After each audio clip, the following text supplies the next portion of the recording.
remember back in 2012? Romney's team, they were so sure they'd won, they practically had the website ready to go live. Oh, yeah, I remember that. And then, boom, election night. Or, fast forward to 2016, almost everyone was predicting Clinton, but Trump won. Right. Huge surprises. They weren't just like small miscalculations. They really showed how incredibly tricky it is to get a real handle on what the public is actually thinking. They certainly did. Really underscores the complexities. And, well, that's exactly what we're diving into today. This whole fascinating world of public opinion. Exactly. We've got this chapter here that really digs into what makes public opinion tick. What it actually is, how we try to figure it out, what shapes it, and maybe most importantly, how much clout it really has. Yeah, what influence does it really wield? Our goal here is to pull out the crucial insights for you, the listener, so you can get a solid grasp on this really important topic without feeling like you're drowning in data. We're aiming for a clear, thorough look, cutting through some of the noise to focus on what actually matters. All right, let's jump in then. What exactly is public opinion? I mean, it sounds simple, right? But I'm guessing it's more than just the latest poll numbers. You're right. It's definitely more than that. At its core, public opinion is really just a collection of popular views on different subjects. Okay, like... Well, think about things like presidential approval ratings, or maybe whether people support, say, military intervention in places like Syria or Ukraine. It's the sum total of all those individual viewpoints. So it's kind of like taking the country's temperature on different issues. That's a good way to put it. And where do these individual opinions even come from? Well, they largely grow out of our beliefs and attitudes. And these start developing really early in life. Early? How early? Very early. Yeah. Beliefs are those, really fundamental ideas that prop up our values, things like equality, liberty, freedom, privacy, kind of the bedrock concepts we hold dear. Okay, the foundations. Exactly. And then attitudes are more like our preferences. They're shaped by our life experiences and how those values play out in the real world. For example, someone who's faced prejudice might develop a sort of general skepticism towards authority figures. Ah, okay. So beliefs are the deep principles, and attitudes are how those principles and our experiences shape our specific takes on things. You got it. Beliefs are the bedrock. Attitudes form on top, influenced by life. That makes sense. Yeah. So our core principles, our lived experiences, they color how we see things and what we think about different issues. Now, the source we're using also talks about something called political socialization. What's that all about?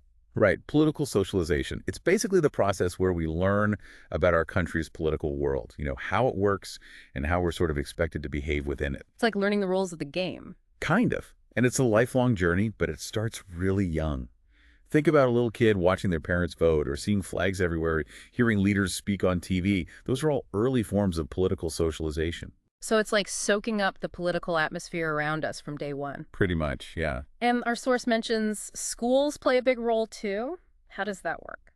Well, schools are a more formal agent in this. We learn the Pledge of Allegiance. We learn about, the Founding Fathers, the branches of government, the basics of the economy. Right, the civics class stuff. Exactly. Though, interestingly, the chapter points out that these early lessons often give a pretty idealized picture, like highlighting George Washington's achievements without mentioning he enslaved people, something the Southern Poverty Law Center has noted. That's a really important point. It is. And then as you get older, in higher grades, the learning gets more complex. You dive deeper into how laws are made, economics, civics, in more detail. It's interesting how those early beliefs, the ones we pick up young, really seem to stick with us. The source says they're resistant to dramatic change. How does that tie into our political leanings later? Yeah, those early beliefs often form the foundation of our political ideology. Ideology meaning? Meaning that sort of connected set of attitudes and beliefs that shapes how we think about political theory and policy.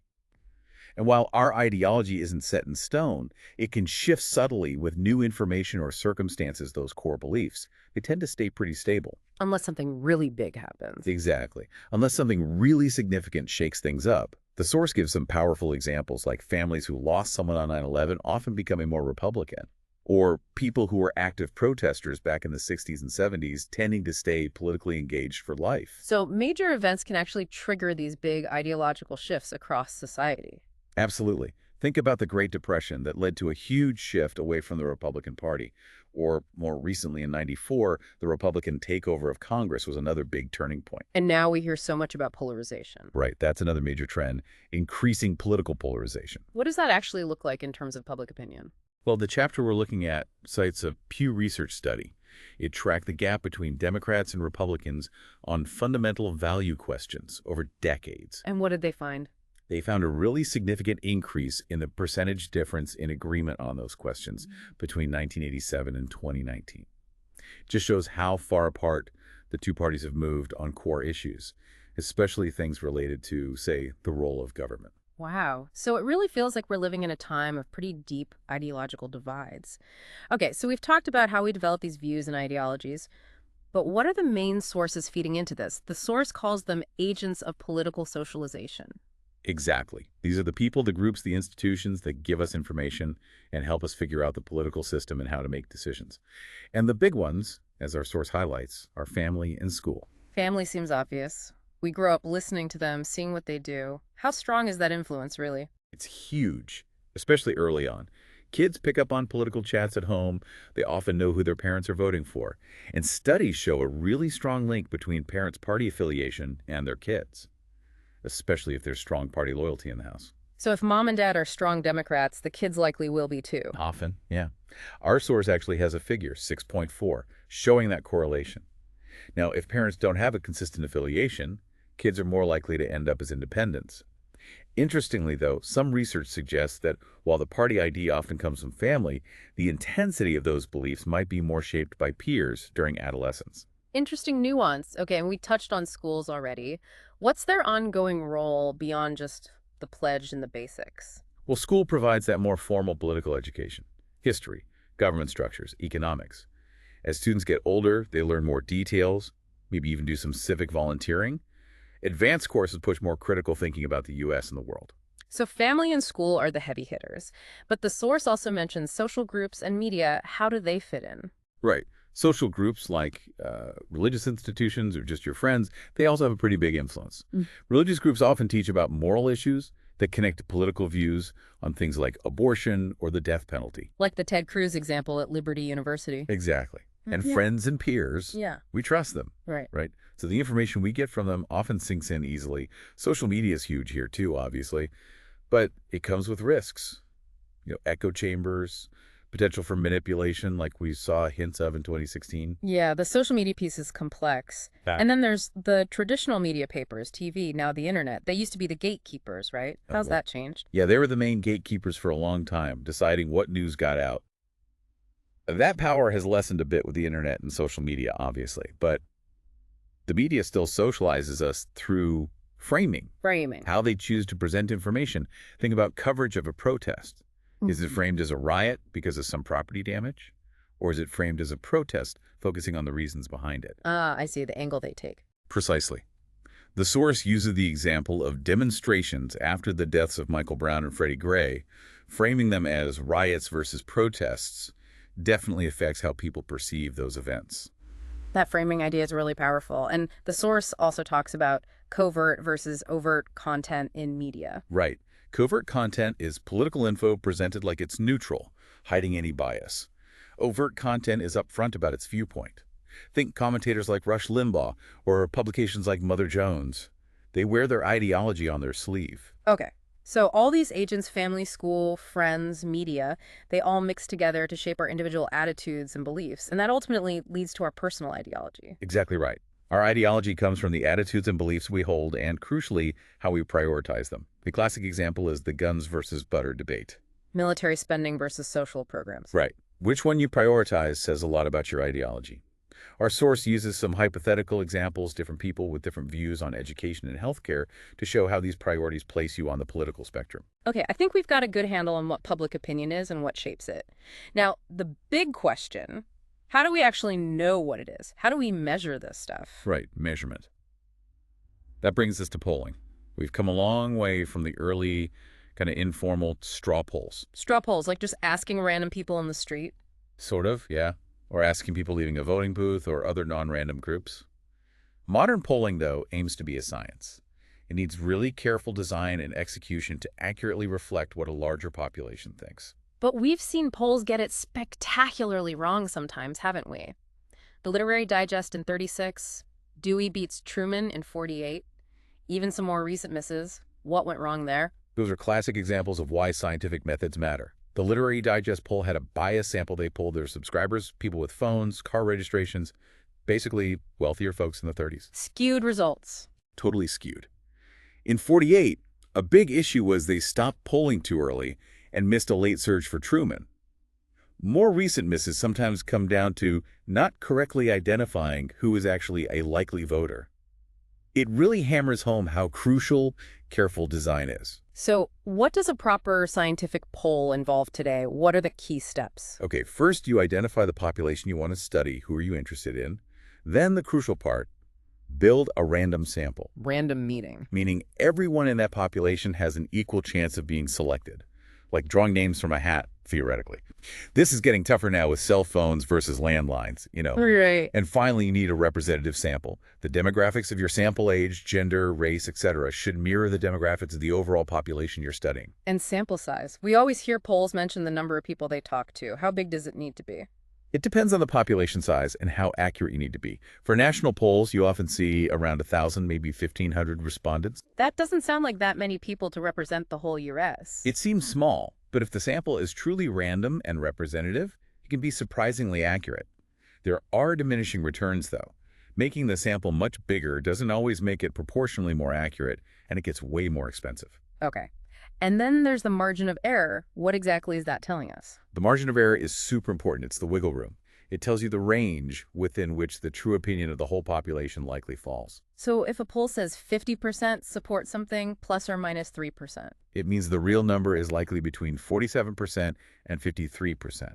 A smaller margin of error, like plus minus 3%, means the poll is considered more precise, more predictive than one with, say, plus minus 6%. You absolutely need to look for the margin of error, the dates the poll was taken, how many people responded, and who they polled to judge how reliable it is. So getting the sample right is key, but the questions themselves must matter too, right? You can't just ask questions that nudge people one way or another. Oh, absolutely. Question wording is critical. Leading questions, the ones designed to get a specific answer, are a big no-no in objective polling. Even subtle things, like calling it an estate tax versus a death tax, can totally change the responses you get. And I heard of push polls. They aren't really polls at all, are they? Not really, no. Push polls are basically negative campaign ads disguised as surveys. They feed voters negative, often false, information about an opponent under the guise of asking for their opinion. The goal isn't to measure opinion, it's to change it. That Texas fracking example from 2014 in our source is a classic case. Okay, so biased questions, push polls. Mm-hmm. What other hurdles do pollsters face trying to get an accurate picture? Well, there are quite a few. Sometimes people just don't know much about the topic but don't want to admit it, so they give an answer anyway. That can skew things. The I don't know problem. Exactly. Yeah. Then there's social desirability bias people, giving the answer they think is more socially acceptable, not their true view. The Bradley effect might be an example of this, maybe even in 2016. And sometimes the opposite happens, like potentially with that marijuana poll in California, figure 6.1 in our source touches on that. The reverse Bradley effect. Right. Even who the interviewer is, their race or gender, can sometimes subtly influence how people respond. And social media polling, well, that opens a whole new can of worms regarding representativeness and maybe shy voters. Wow. It really sounds like getting accurate polling data is a minefield. And how has technology changed how polling is done? We don't see many people knocking on doors anymore. Yeah, technology's been a game changer. We've shifted massively from face-to-face interviews, which are super expensive and slow, to phone polls and internet surveys. KATI and robopolls. Right. KIATI 2 is computer-assisted telephone interviewing, where a live interviewer uses a script on a screen. Robopolls are the automated ones. They're cheaper and faster, sure, but they have issues.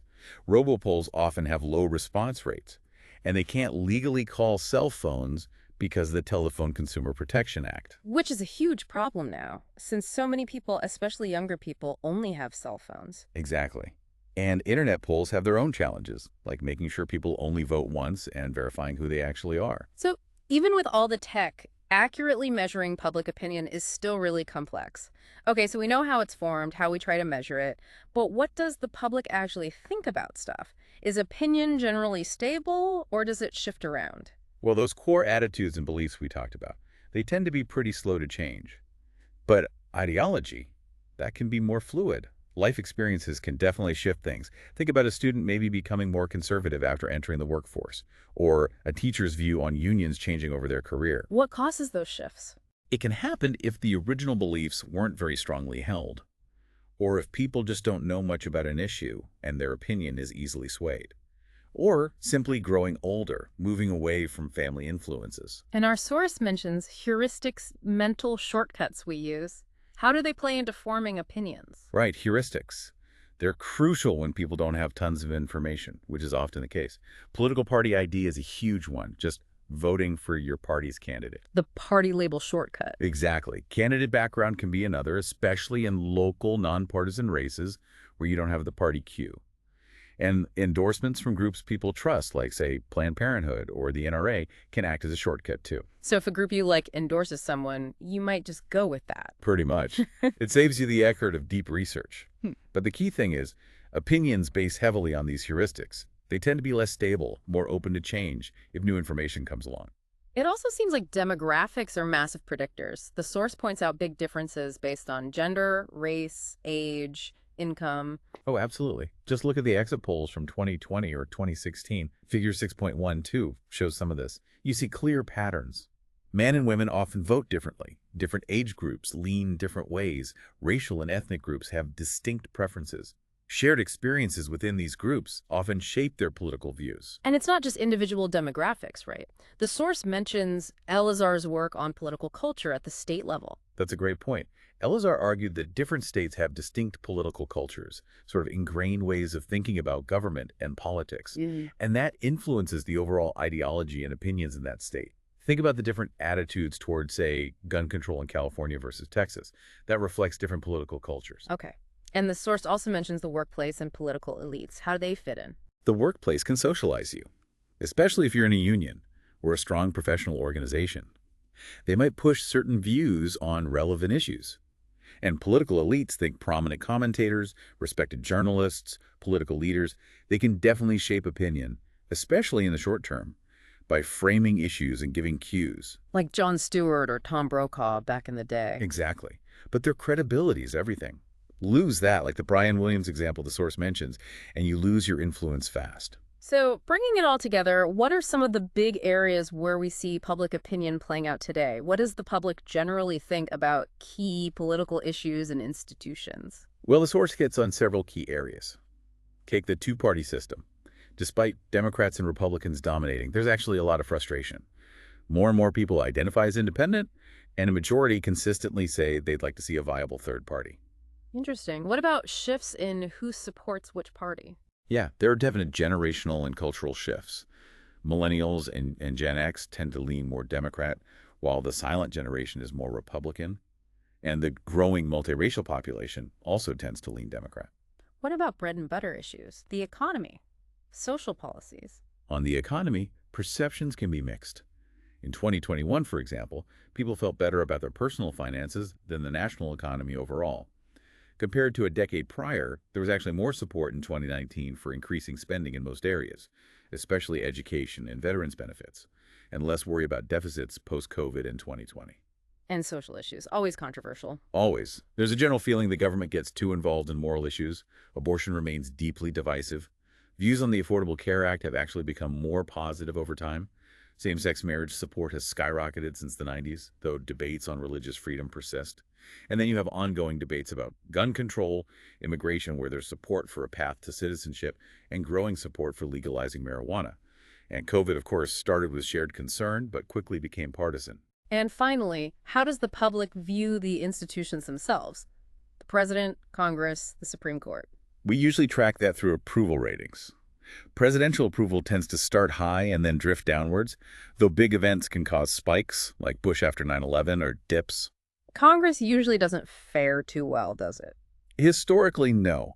Congressional approval is almost always lower than presidential approval. It really tanks during things like government shutdowns or debt ceiling fights. It's been pretty low for years now. And the Supreme Court. They tend to have more stable, often higher approval. They're less visible, seen as less political. But really high-profile decisions, think Bush v. Gore or the Obamacare cases or Obergefell on same-sex marriage, those can definitely move public opinion about the court. It's fascinating how these opinions shift and vary. Okay, so we've got what it is, how it's measured, what people think. Now, the final piece. What are the actual effects of public opinion? Does it really change anything in Washington? Yeah, the impact question. It's huge. Polling is everywhere, not just during election season. Why? Well, one theory is delegate representation, the idea that politicians should reflect the public's views. Another idea is the permanent campaign, politicians constantly needing to check the public pulse to stay popular and effective. Elections seem like the most direct way opinion matters. How do polls influence the horse race? Oh, hugely. Media use polls to decide who's a serious candidate and gets coverage. Think about favorability polls early on. Then there's the bandwagon effect, especially in primaries. A candidate does well in early polls, gets more attention, more donations, like Bill Clinton being the comeback kid. And the constant horse race coverage. Exactly. Who's up, who's down. Critics say it drowns out actual policy discussion. Polls also influence donors. Money tends to follow candidates who look like winners. And for incumbents running again, their approval rating is a massive factor voters look at. Okay, so polls clearly shape election dynamics, but what about governing? Does public opinion actually influence what the government does between elections? Complicated. Politicians definitely pay attention to polls, but they don't always just follow the majority view. One reason is the public isn't always deeply informed on every issue. But people aren't totally irrational either. No, studies suggest voters use those heuristics we talked about, party ideology, to make pretty reasonable choices with limited info. And James Stimson's idea of the public mood, this sort of collective sense of where the country is leaning, suggests that can gradually influence politicians over time. Let's break it down by branch again. The president. Presidents often try to lead or shape public opinion more than follow it. They've all used polling since FDR. High approval ratings can give them leverage, a feeling of a mandate to push their agenda. Think Obama in 2008 or maybe Biden in 2020 versus Trump's closer win. They use the bully pulpit. But do they listen? Sometimes it seems like a maybe Obama on Syria. But other times, presidents clearly go against public opinion. Obama trying to close Guantanamo, Bush sticking with the Iraq War, Clinton pushing loans from Mexico. What about Congress, especially the House, with those 2-year terms? They must be nervous about public opinion. You'd think so. House members are constantly fundraising and running for re-election. While public mood doesn't perfectly predict if they'll win incumbency is a huge advantage, some research suggests they might adjust their votes sometimes to align with public sentiment. And the Senate, 6-year terms give them more breathing room. A bit more, yeah. In the Senate, it seems public opinion shifts have a bigger impact on who gets elected, rather than making current senators change their votes dramatically. If the public mood shifts against the party in power, more incumbents lose, and the new senators bring a different policy direction. And, of course, for both House and Senate members, the views of interest groups and major donors often carry a lot of weight, too. Okay, last stop. The Supreme Court. Lifetime appointments. Are they immune? That's the big debate. Are they above the fray, or do they subtly follow election returns, as some say? Lifetime tenure is meant to insulate them. And often the public has no idea what they've decided in most cases. But big controversial cases get attention. They do. And those can affect public perception of the court. The research is mixed on whether public opinion directly influences their decisions. Some studies find hints it might affect which cases they choose to hear, or maybe correlate with more liberal decisions when public opinion is leaning that way, especially if a majority already agrees. It might matter more on less visible cases. That Count of Greece case on prayer might be an example where the ruling aligned with general public views on religion's role. So less direct influence than the other branches. Overall, it seems that way. Public opinion appears to have a less powerful, or at least less direct effect on the courts. So wrapping this all up, public opinion is, well, it's messy, isn't it? It comes from these deep beliefs formed early on, but it's constantly being shaped by everything around us. Measuring it accurately is a real challenge. A huge challenge. And its actual impact on government. It's not straightforward. It varies across the branches, depends on the issue, depends on the circumstances. Absolutely. Those polling surprises we started with, they really highlight just how dynamic and, yeah, sometimes unpredictable it all is. But understanding how it's formed, measured, and its influence, even if it's complex, is just essential if you want to make sense of politics. It really is, and it leaves you with a pretty big question to chew on, doesn't it?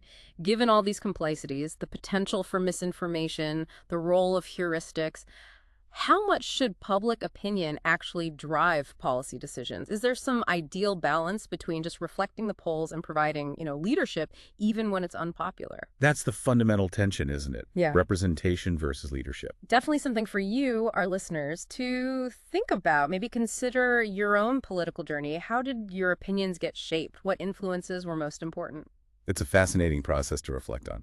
Well, thanks for taking this deep dive with us today into the world of public opinion.